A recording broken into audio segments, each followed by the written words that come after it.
المجيد والفرقان الحميد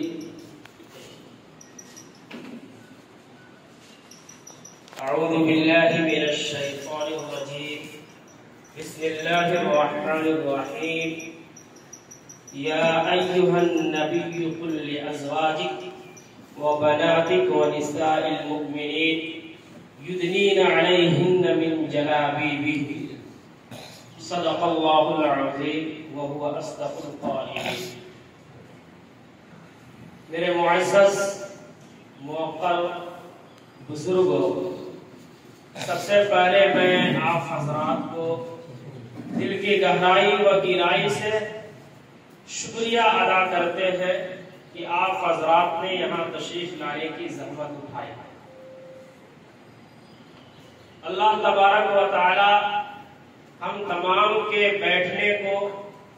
قبول فرمائے اور ہم سب کا جو مشن ہے اس مشن میں مکمل کامیابی عطا فرمائے. یقیناً جیسا کہ ابھی میرے محترم صدر صاحب نے فرمایا کہ جو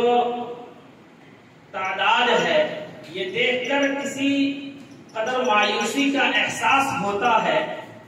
کہ ایک قوم کے نام پہ، ملک و ملت کے نام پہ جب اپنے بھائیوں کو بلایا جاتا ہے تو کس قدر بے توجہی سے ہماری قوم کام لیتی ہے، اور وہی کسی دنیاوی اغراض و مقاصد کے لیے بلایا جاتا ہے تو سب سے پہلا قدم ہماری قوم کا ہوتا ہے. لیکن ہمیں اللہ کے رسول صلی اللہ علیہ وسلم کے پیغامات، قرآن کی آیتیں حوصلہ دیتی ہیں، اکابر کی تاریخ یہ حوصلہ دیتی ہے کہ اگر پرعزم ہو انسان اور اخلاص ہو تو تنے تنہا پوری دنیا میں انقلاب برپا کر سکتا ہے. ہمارے سامنے وہ تاریخ موجود ہے، مولانا الیاس کاندھلوی رحمۃ اللہ علیہ، جس بندے کو خود ہی پتا نہیں تھا، اسے احساس و ادراک بھی نہیں تھا کہ جس مشن کو لے کر وہ بندہ آگے بڑھا ہے وہ مشن صرف دلی کی حدود میں ہی نہیں یا انڈیا کی سرحدوں تک ہی نہیں بلکہ پورے عالم میں پھیل جائے گی. اسے احساس نہیں تھا لیکن اس کے اخلاص سے وہ کام کر دکھایا. اس لیے ہمیں اور آپ کو بھی یہ حوصلہ ہونا چاہیے کہ گرچہ تھوڑے ہیں، تھوڑے ہی آئے، تھوڑی ہی تعداد میں ہے، اسباب کی کمی ہے، لیکن حوصلہ ہے، جذبہ ہے، اخلاص ہے، توکل علی اللہ ہے تو اللہ کی نصرتیں ہمارے ساتھ بھی اترے گی. وہ پہلے کے لوگوں کے ساتھ مختص نہیں تھی، ہمارے ساتھ بھی ہوں گی، آنے والی نسلوں کے ساتھ بھی ہوں گی انشاءاللہ. اب میں آتا ہوں اپنے موضوع پہ. اولاد، خصوصاً نیک اولاد، اللہ کی طرف سے عطا کردہ عظیم تحفہ ہے، عظیم نعمت ہے. اسی وجہ سے حضرت ابراہیم علیہ نبینا علیہ السلام نے دعا فرمائی تھی، رب ہب لی من الصالحین، کہ اے پروردگار تو ہمیں نیک صالح اولاد عطا فرما. اور جیسی ان کی دعا تھی، جیسی ان کی کوشش تھی، چاہت تھی، اللہ نے اسے قبول بھی فرمایا اور انہیں خوشخبری سنائی. فبشرناہ بغلام حلیم، کہ ہم خوشخبری دیتے ہیں تمہیں نیک و صالح اولاد کی. تو یہ اولاد اللہ کی طرف سے، خصوصاً نیک اولاد اللہ کی طرف سے عظیم تحفہ. قرآن کریم میں اللہ فرماتا ہے یَهَبُ لِمَن يَشَاءُ إِنَاثًا وَيَهَبُ لِمَن يَشَاءُ الذُّكُورَ، کہ اللہ جسے چاہتا ہے بیٹیاں عطا کرتا ہے اور جسے چاہتا ہے بیٹے عطا کرتا ہے. مفسرین کرام اس آیت کی تشریح میں فرماتے ہیں کہ رب ذوالجلال والاکرام بیٹوں سے پہلے بیٹیوں کا تذکرہ کیا، گویا کہ اس سے یہ بات واضح ہوتی ہے کہ بیٹوں کے مقابلے میں بیٹیوں کی فضیلت بڑھی ہوئی ہے، ان کا مقام و مرتبہ بڑھا ہوا ہے. ایک صحابی رسول ہے، اسی آیت کے ضمن میں وہ فرماتے ہیں حضرت واصلہ بن اسقر رضی اللہ تعالیٰ عنہ کہ وہ ماں جس کے پیٹ سے سب سے پہلے بیٹی پیدا ہو وہ ماں قابل تعظیم ہے، قابل مبارکباد ہے.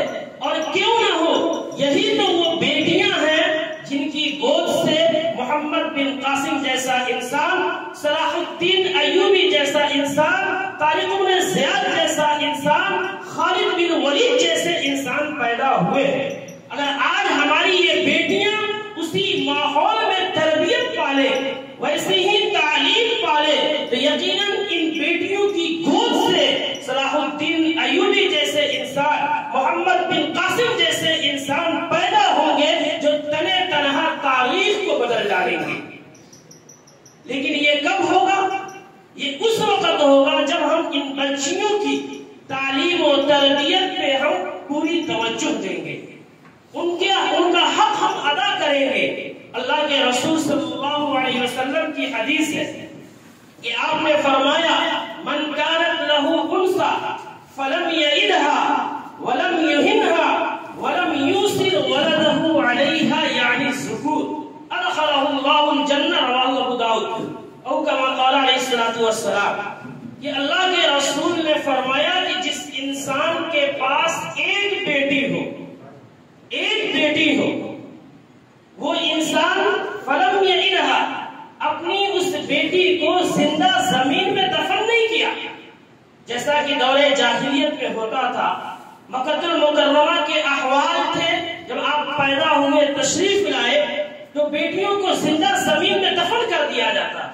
وہاں کے لوگ اپنے آپ کو سسر اور خسر بننا پسند نہیں کرتے تھے، تو اگر کسی کی بیٹی ہوئی اور اس نے اسے زندہ زمین میں دفن نہیں کیا، جیسا کہ اس زمانے میں مختلف ذرائع کے ذریعے سے جانچ کر کے کہ بیٹا ہے یا بیٹی، اسے دوا وغیرہ کے ذریعے سے مار دیا جاتا ہے، یہ بھی اس آیت اس حدیث کے ضمن میں آ جاتا ہے۔ تو اس نے اسے زمین میں دفن نہیں کیا، وَلَمْ يُوصِلْ وَلَدَهُ عَلَيْهَا، اور اس نے اپنے بیٹوں کو اس پر فوقیت نہیں دیا، یعنی بیٹوں کو تو تعلیم و تربیت کے زیور سے آراستہ کیا کہ یہ کمائیں گے تو یہ ہمیں دیں گے، یہ ہمارے پاس رہیں گے، اور یہ بیٹی ہے یہ تو دوسرے کی پرائی کی دھن ہے، یہ تو چلی جائے گی، اسے تعلیم دینے کی کیا ضرورت۔ ایسا اس نے نہیں کیا، بلکہ جیسے اس نے اپنے بیٹوں کو تعلیم دی، تربیت دی، ویسے ہی بیٹی کو بھی دیا۔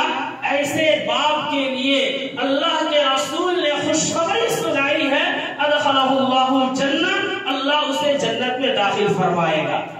کتنی بڑی سعادت کی بات ہے۔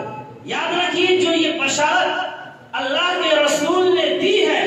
یہ مختلف نہیں، پوری احادیث اور قرآن کی آیتوں کو آپ دیکھ لیں تو بیٹیوں کی تعلیم و تربیت پہ جو بشارتیں دی گئی ہیں وہ بیٹوں پہ نہیں دی گئی ہے۔ تو معلوم یہ چلا کہ بیٹیاں تعلیم و تربیت کے زیادہ حقدار ہے۔ کیوں؟ اس لیے کہ ان کی گود میں خاندان کی پرورش ہوتی ہے، انہی بیٹیوں سے معاشرہ سدھرتا ہے۔ گھر کے مرد جتنے بھی اچھے اور نیک ہو جائیں، متقی ہو جائیں، لیکن اندرون خانہ جو مستورات ہے، جو بچیاں ہیں، بیویاں ہیں، بہنیں ہیں، اگر وہ نیک نہیں تو قیامت کی صبح تک معاشرے کی اصلاح نہیں ہو سکتی ہے، معاشرے کے اندر دینی ماحول پیدا نہیں ہو سکتا ہے۔ تو ہمیں اپنی بچیوں کی تعلیم اور تربیت پہ سب سے زیادہ توجہ دینے کی ضرورت ہے۔ اور تعلیم ہم دے تو رہے ہیں، لیکن کس جگہ ہماری بچی تعلیم حاصل کر رہی ہے، ہم اس کا احتیاط نہیں کر پا رہے، اس کا خیال نہیں کر پا رہے، جبکہ یہ وقت کی اہم ترین ضرورت ہے۔ ایک وبا پھیلی ہے، مخلوط نظام تعلیم، کہ لڑکے اور لڑکی دونوں ایک ساتھ تعلیم حاصل کرتے ہیں۔ کوچنگ سینٹروں کے اندر، اسکول اور کالجز کے اندر جو بھی تعلیم گاہیں ہیں، یہ ایک ماحول بن گیا ہے، سوسائٹی بن گئی ہے، مخلوط نظام تعلیم۔ میں بتانا چاہتا ہوں کہ یہ اتنا مہلک ہے، اتنا زہریلا ہے کہ اس کے جراثیم کو اور اس کے زہریلیت کو جتنا بھی بیان کیا جائے کم۔ اس کو سمجھنے کے لیے آپ اتنا سمجھیے کہ اللہ کے رسول نے فرمایا کہ اللہ تبارک و تعالی نے فرمایا یا ایھا النبی قل لازواجک وبناتک ونساء المؤمنین یدنین علیہن من جلابیبہن۔ اللہ تعالیٰ کہتا ہے اپنے پیغمبر سے کہ آپ کہہ دیجئے، کنہیں کہہ دیجئے؟ اپنی بیویوں کو، اپنی بیٹیوں کو، مسلمان کی عورتوں کو، یدنین علیہن من جلابیبہن، کہ وہ اپنی چادروں کو کھینچ ستایا نہ جائے، انہیں پریشان نہ کیا جائے۔ ذرا سوچئے کہ تنہا اگر عورت جاتی ہے اسے اللہ نے پردہ کا کس قدر اہتمام کرنے کا حکم دیا۔ تو اگر ہماری بچیاں، ہماری بہنیں غیر کے بچوں کے ساتھ یا غیر کے ساتھ بیٹھ کے ایک ساتھ ایک ٹیبل میں بیٹھ کے تعلیم حاصل کرتی ہیں، تنہائی میں ملتے ہیں، تو خدا را آپ اس کا تصور کیجئے کہ کیسے سدھار ہو سکتا ہے، کیسے وہ فتنے میں مبتلا نہیں ہوں گے۔ ایک طرف ہم آگ کو رکھے، دوسری طرف ہم پیٹرول کو رکھے، اور پھر ہم اور آپ یہ سوچنے لگے کہ آگ نہیں لگ سکتی، تو پھر ایسی عقلوں پہ ہمیں ماتم کرنا پڑے گا۔ ایسے ہی ہم اپنے بچے اور بچیوں کو دونوں کو اگر مخلوط نظام تعلیم کے ساتھ اگر تعلیم دیتے ہیں اور دوسری طرف دعائیں کرتے ہیں کہ اللہ ہماری بچی کو پاک و صاف بنا، نیک سیرت بنا، ہمارے بچے کو پاک باز بنا، یہ حماقت ہے، اس کی حماقت کے سوا کچھ بھی نہیں ہے، اس لیے کہ کبھی بچ ہی نہیں سکتے۔ اس لیے اسے سمجھنے کی ضرورت ہے۔ بلکہ میں اور صاف لفظوں میں یہ کہوں کہ یہ جو اسکول کے بچے ہوتے ہیں یا بچیاں ہوتی ہیں جو ایک ساتھ بیٹھ کے تعلیم حاصل کرتے ہیں، ایک ماحول میں پڑھتے ہیں، جن کو صبح و شام دنیا کی تعلیم دی جاتی ہے، جن کو یہ نہیں بتایا جاتا کہ کسی عورت کو دیکھو تو اپنی آنکھیں نیچی کر لو، کسی مرد کو دیکھو تو اپنی آنکھیں نیچی کر لو، انہیں شب و روز صبح و شام دنیا کی باتیں کی جاتی ہیں، یہ کیسے بچ سکتے ہیں؟ جبکہ میں یہ کہنا چاہتا ہوں کہ ہم مدارس کے لوگ ہیں، مدرسے کے طلبہ ہیں، جو صبح سے شام تک قال اللہ و قال الرسول کی صدائیں میں رہتے ہیں، جنہیں صبح بھی بتایا جاتا ہے کہ کسی کی بھی بیٹی ہماری بیٹی ہے، کسی کی بھی بہن ہماری بہن ہے، اس کی عزت و آبرو کی حفاظت کرنا، اپنی عزت و آبرو کی حفاظت کرنا ہے۔ اگر ان بچوں کو جو 24 گھنٹہ دین کے ماحول میں ہے، جو 24 گھنٹہ جنت و جہنم کے تذکرے میں ہے، اگر ان کے اندر بھی مخلوط نظام تعلیم لا دیا جائے تو یہ بچے بھی انہی فتنوں کے شکار ہوں گے جو اسکول اور کالجز والے ہو رہے ہیں۔ اب سوچئے